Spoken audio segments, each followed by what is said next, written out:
कुछ लोग मैंने देखा है कॉन्स्टिट्यूशन पकड़ते हैं, मूल समझते नहीं है, और कॉन्स्टिट्यूशन का हमारे ऊपर में, हमारा देश के ऊपर में कितना बड़ा योगदान है इसका भी अभाव है समझने में।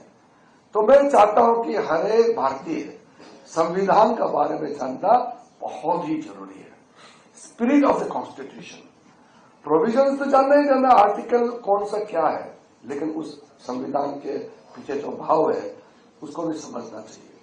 तो संविधान सदन में हम लोग संविधान दिवस मनाने वाले हैं। हम 2 बुकलेट प्रिंटिंग कर रहे हैं, अभी प्रिंटिंग में चालू है।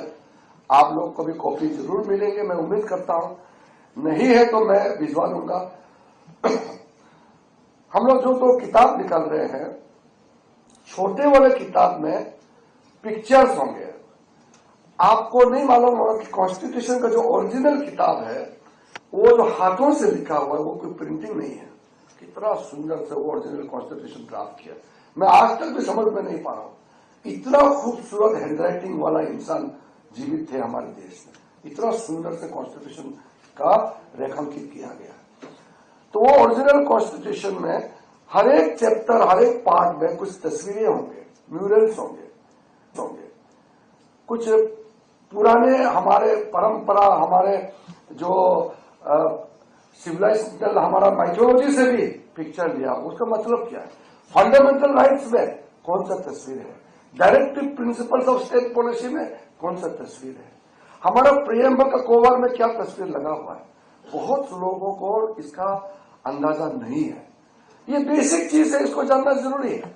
मैं तो यूपीएससी जो एग्जाम कंडक्ट करता है, जो क्वेश्चन पेपर सेट करते हैं, उनको भी मैं कह रहा हूं।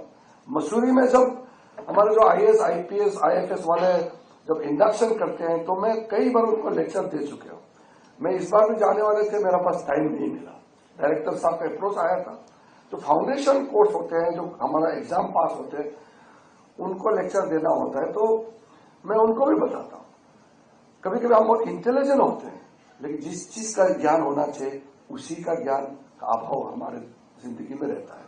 इसलिए कॉन्स्टिट्यूशन का छोटा बुकलेट है जिसमें बेसिक कितने मेंबर थे, हमारे कॉन्स्टिट्यूशन असेंबली में वुमेन मेंबर भी थे 15 लोग, 15 कौन कौन थे। इस तरीके से जो बेसिक इंफॉर्मेशन हम देने वाले हैं। उसके बाद थोड़ा सा बड़ा सा किताब एक तो होगा, that is the making of the Indian constitution and it's glorious journey.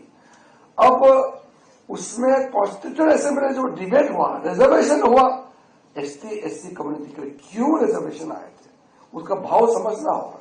Provision आया, ठीक है, कैसे आया, हमारा कॉन्स्टिट्यूशन में हमने क्या क्या प्रावधान लिखा, उसका क्या है, इंस्पिरेशन कहां से आया।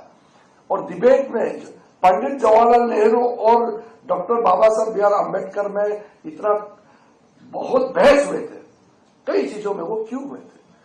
डॉक्टर जायकर और श्यामा प्रसाद मुखर्जी में अगर डिफरेंसेस था तो किस बात पे डिफरेंसेस था, पूरा तो हम नहीं लिख सकते हैं। 266 डेज का संविधान सदन में बहस हुई थी, लेकिन जो मेन चीज को हमने उसमें दर्शाया। फिर कॉन्स्टिट्यूशन एडॉप्शन करने के बाद आगे जाकर के कब संविधान संशोधन हुआ है, कॉन्स्टिट्यूशनल अमेंडमेंट कब हुए, ये भी हम लोग दिखाने वाले हैं। ये सब आप लोग हंसराज कॉलेज में जो पढ़ते हैं, आप लोग से तो मेरा अपेक्षित है कि आप जरूर ये सब में रुचि होगा।